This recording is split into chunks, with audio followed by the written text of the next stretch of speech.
গোপাল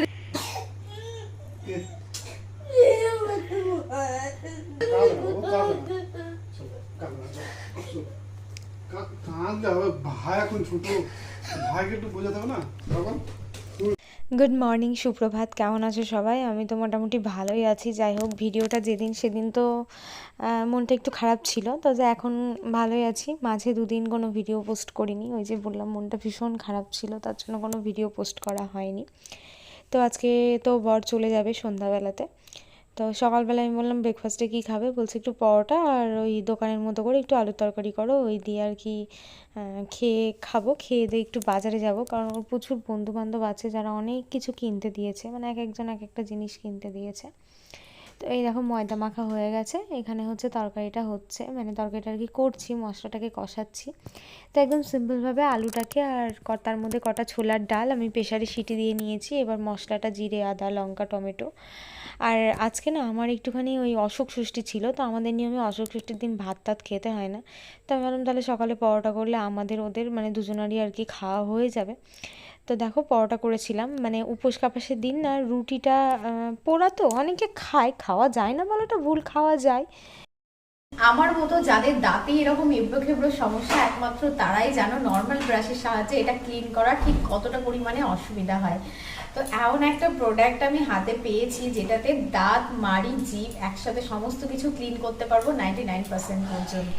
এটি হচ্ছে Agaro portable oral irrigator. বক্সের ভিতর থেকে কিন্তু সমস্ত জিনিসগুলোকে বার করে ফেলেছি। এর মধ্যে রয়েছে একটা মেন ইউনিট, দুটো নজেল টিপস, একটা টাং স্ক্যাপার, একটা পকেট টিপস, একটা রয়েছে অথোডেন্টিক টিপ, আর রয়েছে ইউএসবি চার্জিং কেবিল। সমস্ত কিছু দেখো, আর ওয়ারেন্টি কার্ড রয়েছে, ইউজার ম্যানুয়াল রয়েছে, যেটাতে তোমরা দেখে সমস্তটা ব্যবহার করতে পারবে। তো চার্জিং দেওয়ার জন্য দেখতে পাচ্ছ খুব সুন্দর একটা পয়েন্ট দেওয়া আছে, জাস্ট এখান থেকে চার্জ দিলে এই লাইটটা কিন্তু জ্বলবে, তাহলেই তোমরা বুঝতে পারবে। মাত্র 3.5 থেকে 4 ঘন্টা চার্জ দিলে এটা মোটামুটি 12 থেকে 15 দিন তোমরা ব্যবহার করতে পারবে। যে ওয়াটার ট্যাঙ্কটা রয়েছে সেটা 300 ml এর একটা ওয়াটার ট্যাঙ্ক, আর প্রোডাক্টটি কিন্তু IPX7 ওয়াটারপ্রুফ, যার জন্য এর সাইড দিয়ে জল গড়ালেও কোনো সমস্যা নেই, শক লাগারও কোনো ভয় নেই, জাস্ট পুরোপুরি এটা ওয়াটারপ্রুফ। আর এই যে এখানে যে সুইচটা আছে দেখছো, একটু চাপ দিয়ে প্রেস করলেই এটা খুলে যাবে, আবার লাগানোর সময় জাস্ট একটু চাপ দিয়ে চেপে দিলেই কিন্তু এটা লাগানো খুবই, যেহেতু এটা 360 ডিগ্রি রোটেট, তার জন্য তোমরা তোমাদের হিসাব মতো ঘুরিয়ে এটাকে ব্যবহার করতে পারবা। 4টে মোড রয়েছে, এটা হচ্ছে অন সুইচ, আর নিচের যেটা রয়েছে সেটা হচ্ছে মানে মোডগুলোকে চেঞ্জ করার জন্য নর্মাল, সফট, পলস আর কাস্টম, 4টি মোড রয়েছে। নর্মাল মোডটি হচ্ছে সাধারণ পরিষ্কারের জন্য প্রতিদিন ব্যবহার করা যাবে, আর সফট মোডটি হচ্ছে সংবেদনশীল মাড়ি আর দাঁতের জন্য, আর পালস মোডটি হচ্ছে মাড়িকে উদ্দীপিত করে আর রক্ত সঞ্চালনকে বাড়ায়। কাস্টম মোডটাকে কিন্তু তোমরা তোমাদের হিসাব মতো, তোমাদের ব্যবহার, তোমাদের হিসাব অনুযায়ী যেরকম হিসাবে তোমাদের আরাম হবে তোমরা সেরকম হিসাবে জাস্ট সুইচটাকে একটু প্রেস করে, লং প্রেস করে এটাকে কন্ট্রোল করতে পারো। এখানে আরও যে নজেলগুলো রয়েছে তোমরা কিন্তু প্রত্যেকটা এইভাবে সেমভাবে খুলে আলাদা আলাদাভাবে লাগিয়ে তোমাদের টাংটাকেও ক্লিন করতে পারবে, আর আদার্স যেগুলো আছে সেগুলোরও ইউজেস তোমরা করতে পারবে। তো আমি তোমাদের স্পিডটা জাস্ট একটু দেখি। এবার চলো আমি তোমাদেরকে এটা একটু ব্যবহার করে দেখাই। এটা ব্যবহার করা ভীষণ সহজ, আর ব্যবহারের পরেই তোমরা বুঝতে পারবে এর রেজাল্ট, আফটার বিফোরের রেজাল্টটা কি, মানে কতটা পরিমাণে তোমার দাঁতটা ক্লিন হচ্ছে, এমনকি টাংটাও তোমরা ক্লিন করতে পারবে এটার সাহায্যে। আর এটা পরিষ্কার করাও ভীষণ ইজি, জাস্ট জল দিয়ে ধুয়ে একটা শুকনো কাপড় দিয়ে মুছে নেবে। ডেসক্রিপশন বক্সে লিঙ্ক থাকলো, যাদের প্রয়োজন অবশ্যই ডেসক্রিপশন বক্স চেক। আগে যখনই বরমশাই চলে যেত আর কি ডিউটিতে, তখনই কিছু না কিছু খাবার বানিয়ে দেওয়া হতো, সেটা হোক কুলের আচার, নয়তো কোনো পিঠে, নয়তো কোনো পুলি, নয়তো নাড়ু, কিছু না কিছু বানিয়ে দেওয়া হতো। কিন্তু এখন সত্যি কথা বলতে এই 1 বছর ধরে তৃষান পেটে আসার পর থেকে ওকে তেমনভাবে কিছুই বানিয়ে দিতে পারি না। পাটিসাপটাটা খেতে ভীষণ পছন্দ করে, তো কালকে বানাবো বলেছিলাম, তো বললো যে না, আমাকে আজকে যাব, আজকেই বানিয়ে দিও, তাহলে 2-1 দিন খেতে পারবো। তো দেখো পাটিসাপটাটা বানাচ্ছি এখানে, আর খুব সুন্দরভাবে হচ্ছিল। প্রথম দিকে 2-1টা একটুখানি উঠতে সমস্যা হচ্ছিল, তারপরে একদম টপ টপ করে সুন্দরভাবে আর কি হয়ে গেল। তো আমি ভাবলাম যে চলো এখন ভাতটা একটু পরেই বসাবো, যেহেতু সকালে পরোটা খাওয়া হলো আর ও বাজারে গেছে এখন নেই। আমি ভাবলাম এই সুযোগে আমি একটু পরোটাটা ভেজে নিই।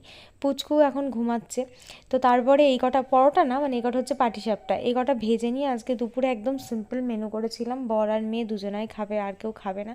তো ও বললো একটু ডিমের ঝোল করো, ওই দিয়েই খেয়ে নেবো। তো আমি আবার ডিমের ঝোলের সাথে ভাবলাম আর একটা কিছু করবো, তো বললো ভাজা ভুজো করো না, মানে তেলের জিনিসটা খাবো না, একটু আলু পটল সিদ্ধ দাও, ওটা মেখে দিবা আর এই দিয়েই খেয়ে নেবো। তো ওর হিসাব মতোই মাছ আনতে বললাম, বললো মাছ খেতে একদমই আমার ভালো লাগছে না।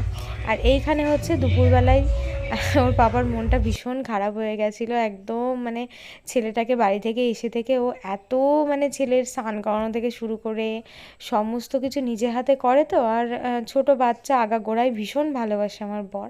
আমার মেয়ে যখন হয়নি আমি তখনও দেখেছি আমাদের পাড়া প্রতিবেশী প্রত্যেকটা বাচ্চাকেও এত ভালোবাসতো। তারপরে মেয়ে হওয়ার পরে মেয়ে তো একদমই জীবন বলতে পারো। তারপরে ছেলে ছোট ছিল, সেইবার গেছিলো তখন অতটাও মানে কী বলবো, অতটাও বড় হয়নি। এবার যেন ওর মনটা ভীষণ খারাপ।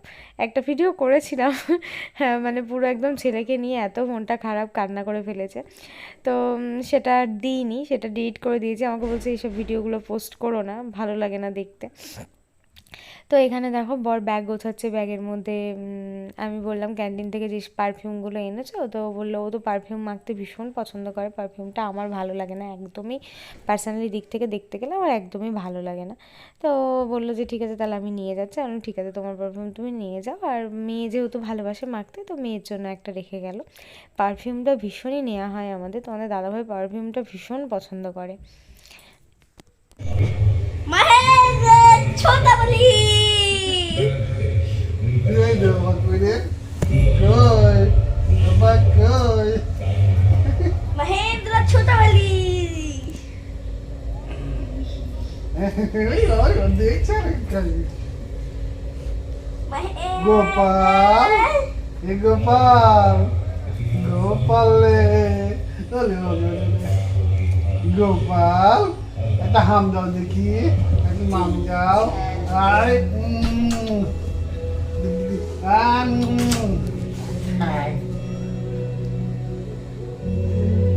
গোপালের নজর এখন ক্যামেরার দিকে। গোপাল একভাবে ক্যামেরায় দেখছে, ভাবছে কি রে ব্যাপারটা তো বুঝতে পারছি না। গোপাল এটা কে? দেখবো এদিকে নিয়ে যাবো, দেখাবো এদিকে। ওই দেখো ওর মাথা ঘুরছে।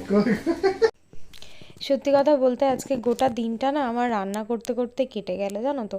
ওই সকালে সমস্ত কাজকর্ম করে স্নান ধান করে পরোটা, তারপরে পাটিসাপটাগুলো, অতগুলো পাটিসাপটা একটা একটা করে পড়লাম, কত টাইম। তারপর আবার ভাত রান্না করলাম, খাওয়া দাওয়া করে জাস্ট একটুখানি শুয়েছিলাম আধ ঘন্টা মতো। তারপরে আবার একটু পরোটা বানিয়ে দিচ্ছি। তো ও তো চলে যাবে, আমি বললাম রাতের খাবারের জন্য। তো বললো না না থাক, তোমাকে আর কষ্ট করে বানিয়ে দিতে হবে না। বললাম কষ্ট আর কি, তো ময়দাটা তো মাখাই ছিল। তো আমি বললাম একটু পরোটা বানিয়ে দিই, তুমি রাত্রে বাসে যেহেতু যাবে, মানে প্রত্যেকবার কিন্তু দুপুরেই চলে যায়, আলাদা একটা ট্রেনে যেত, সন্ধ্যার ট্রেনে যেত।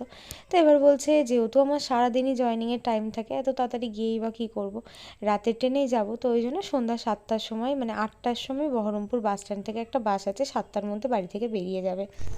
কয় গোপাল কয়, গোপালের দিদি কয়, এটা গোপালের দিদি। আর গোপাল কয় গোপাল, ও গোপাল, গোপাল রে তোমার পাপা চলে যাচ্ছে, এবার তুমি কার কোলে উঠবা, সারাদিন কার কোলে থাকবা? তোমার সব খেতে হয়, সব খেতে হয়। এই দেখো গোপালের দিদি কাঁদতে লেগেছে, শুরু হয়ে গেছে গোপালের দিদির কান্না।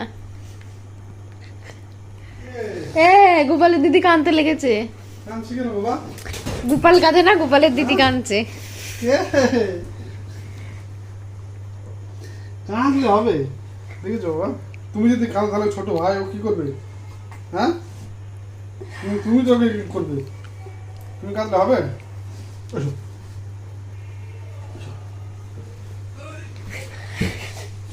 গোপালের দিদি তো বিয়ের দিন পর্যন্ত কাঁদবে গো, বিয়ে হয়ে যাবে তখনও গোপালের দিদি কাঁদবে। কাঁদলে হবে বাবা, হ্যাঁ কাঁদলে হবে, শোনা কাঁদলে হবে কি করে? কেন হুম ঘুরাও দেখি, মুখটাই দিকে ঘুরাও।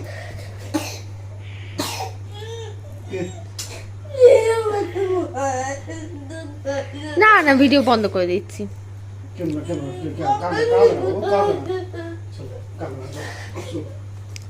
কাঁদলে হবে, ভাই এখন ছোট, ভাইকে একটু বোঝাতে হবে না তখন। তুমি বড়। গোপাল রে, এসো এসো এসো। কই গোপাল?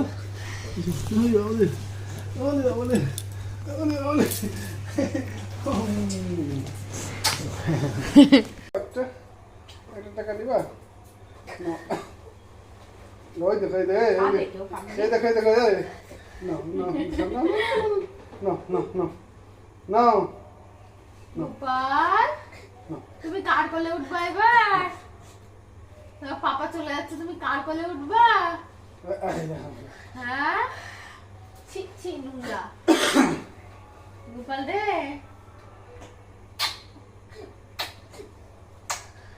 ওই কানেরটা নিয়ে যাও, কানেরটা নিয়ে গিয়ে ভেঙে ওকে বানিয়ে দিও। কি নিবা বলো, কি নিবা তুমি? কি নিবা? তারপর একটা যে অনার্স একটা ডাইনিং টেবিল নিয়ে চলে এসো।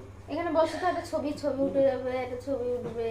অনার্স কাঁদে? একটা তুমি সবসময় যে বলো আমি কাঁদবো না, কাঁদবো না। এটা অনার্স গোপাল, এটা অনার্স গোপালের একটা দিদি, ডাইনিং আর এই হচ্ছে গোপালের মা। এটা হচ্ছে গোপাল। কি নিবা বলো? তোমার টাকা জমানো টাকা দিয়ে তুমি কি নিবা? কি নিতে যাও? আর এবার গিয়ে যদি আমি ওর টাকাটা জমা দিই, এপ্রিল হতে হতে ওর টাকাটা পেয়ে যাবো, বুঝলে? তোমার জমানো টাকা দিয়ে কি নিবা না? ও কানটা বানিয়ে দাও, বুঝলে? কানটাই করতে কানের নিবা? এটা মানে করে তো একটু মোটা হয়ে যাবে, একটু মানে ওর থেকে একটু যেটা ছিল তার থেকে একটু বড় করবে। একটা তো আছে থেকে থাকে আরো না। যাও বাবু, কেন না? হ্যাঁ বাবু যাবো না, বাবু যাবো না। আরে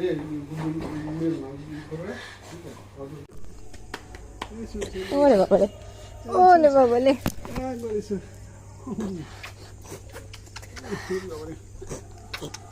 তুমি বাবু যাবো না।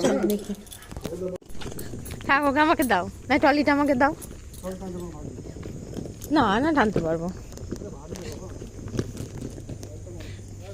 কাঁদে না শোনা, কেঁদো না। পাপা আবার কদিন পরেই তো চলে আসবে, কাঁদে কেউ?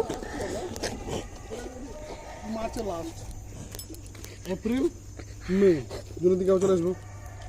কাঁদো না। এক মাস থেকে চলে আসবো। রাস্তা পর্যন্ত দিদাকে আনার পরে মনে হলো এটা আমার সব থেকে বেশি ভুল হয়েছে। আজ পর্যন্ত কোনো দিনও রাস্তা পর্যন্ত আসেনি বাবাকে তুলে দিতে। ও একটা কথা বলে, মা বাবা চলে গেলে আমার ভীষণ কষ্ট হয়। মানে ও অ্যাকচুয়ালি ওর বাবাকে ভীষণ ভালোবাসে। তো যখনই টোটোটা ছেড়ে দিল, মেয়ের এত কান্না, এত কান্না, মানে মনে হচ্ছে যেন ও এত কষ্ট পেয়েছে মনের দিক থেকে। তো এই দেখো, এখানে গেটের কাছে মানে ঘরে পর্যন্ত ঢোকেনি, পুরো একদম 1 ঘন্টা ধরে আমরা গেটের কাছে বসে আছি।